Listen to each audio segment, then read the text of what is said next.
À Basse-Terre. Sans langue de bois avec Idi Planté. 5h37 et bon réveil avec nous. Voici tout de suite Sans langue de bois. Idi Planté reçoit Éric Jalton, le maire des Abîmes. Éric Jalton, bonjour.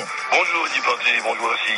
Merci de répondre à nos questions ce matin. Dimanche, au premier tour, large victoire aux Abîmes. C'est la victoire du plébiscite de la majorité.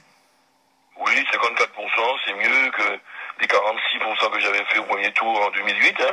Il y a 6 ans, on gagne 8 points. On gagne surtout au premier tour. Oui, je pense que c'était au-delà d'une victoire. C'est un triomphe, on peut le dire. C'est un plébiscite de notre majorité, de notre bilan et de nos projets, notre posture aussi dans cette élection. Et cette victoire, c'est aussi celle du rassemblement, du grand rassemblement que vous avez réalisé autour de vous.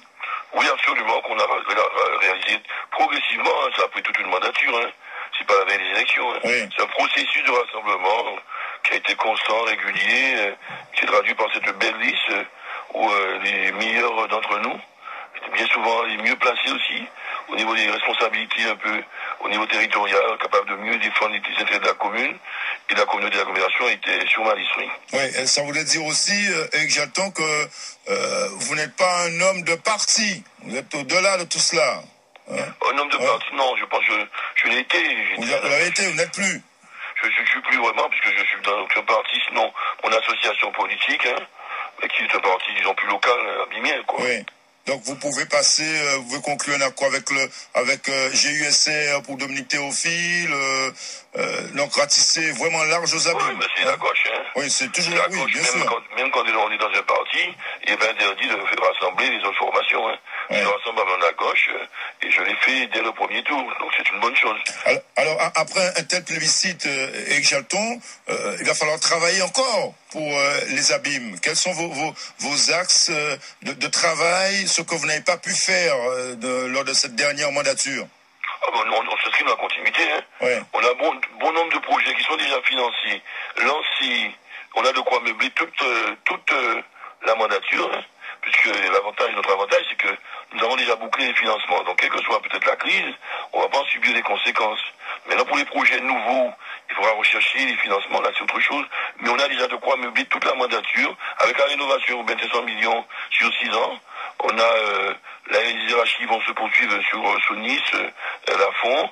Il y a l'acte 2 de la rénovation urbaine, on espère pouvoir être éligible au niveau de Vieux-Bourg avec Apexcellence. On poursuit tous les travaux d'eau potable et on attaque les eaux usées avec Apexcellence toujours sur le territoire communautaire, donc les Abîmes.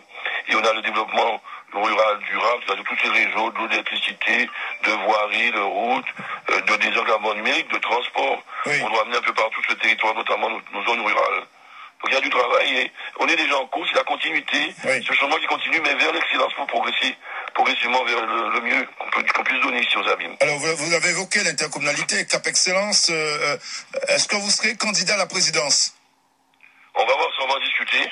Ce n'est pas impossible, c'est une solution. Il y a de toute façon nécessité d'assurer une certaine tournante. Il faut la tournante. C'était ça l'idée au départ. Oui, absolument. Donc on va en discuter avec les autres Bémao et Pointe-à-Pitre. Vous dites bienvenue à Bémao, enfin. Oui, mais je crois que Larry a compris aussi que l'aventure juridique a ses limites et qu'il est nécessaire. Dès lors qu'on établit des passerelles entre communauté Cap Excellence et le Nord-Basse-Terre, donc il peut très bien travailler avec nous et en même temps pouvoir créer des synergies avec la communauté du Nord-Basse-Terre, c'est pas incompatible. Oui, que dites-vous ce matin, Éric Jalton, aux 7000 abîmiens environ qui ont porté leur suffrage sur la candidature de M. Servat, d'Olivier Servat? Mais je dis d'abord auprès de 12 000 qui ont porté leur candidature, leur soutien, leur voix sur ma candidature, je les remercie de la confiance qu'ils m'ont fait. Aux autres qui ont porté leur soutien soit à Servat, soit à Marseille, Diacoc et Napri, qui font partie de la grande communauté des Abîmiens. Leur place est tout à fait dans cette communauté. Je verrai qu'ils puissent occuper toute leur place en fonction de leur mérite, en fonction de leurs compétences, leur savoir, leur utilité publique. Il n'y a aucun problème. Ce sont des Abîmiens et je vais considérer, je suis leur maire également. Ils peuvent compter sur moi. 7000 suffrages pour Olivier Servat, ça ne vous inquiète pas du tout? Il a fait 7000 voix, ça fait 33%. Alors, en 2008, mon compétiteur avait fait 44%. Et bon, donc, l'opposition est plus faible qu'en 2008. Vous écrasez l'adversité. Non, je crois que l'opposition est plus faible.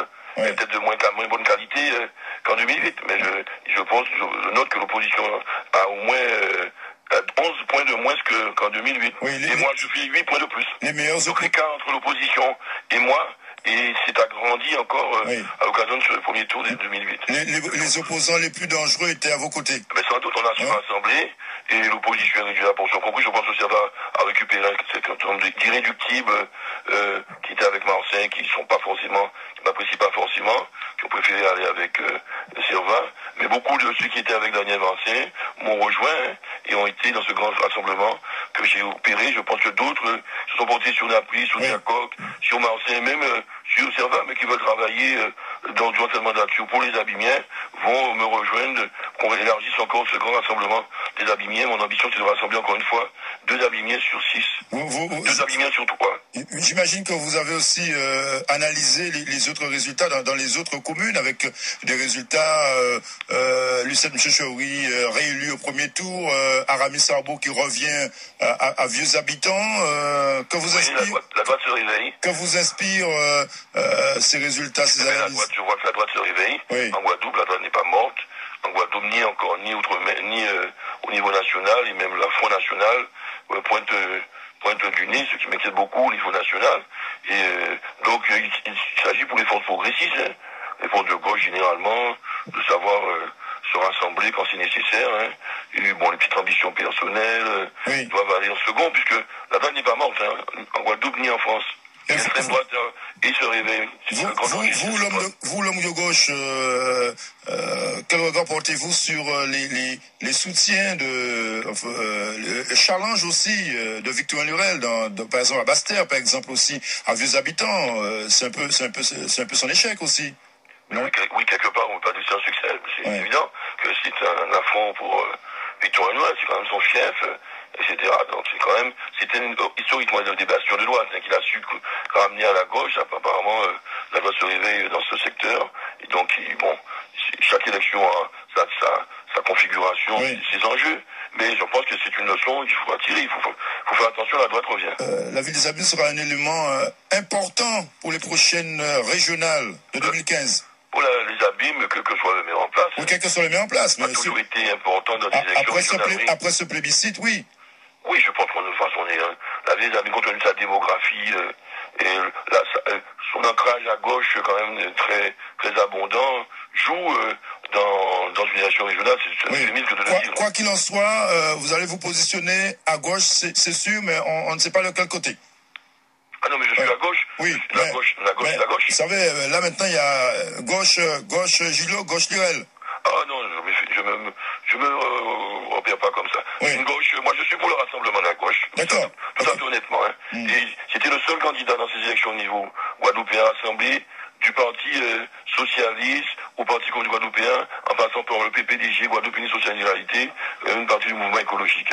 Donc c'est ce que je veux. Je souhaiterais qu'il se fasse au niveau régional. Très clairement. Donc Gillot, Lurel, tout ce beau monde devrait être ensemble à l'occasion des futures élections régionales. Merci Éric Jalton d'avoir été notre invité ce matin. Merci, bonne journée. Sur l'angle de bois avec Idi Planté. Le maire des Abîmes, Éric Jalton, était l'invité d'Idi Planté dans Son langue de bois, rediffusion après le Caraïbe 13h. Les 5h40.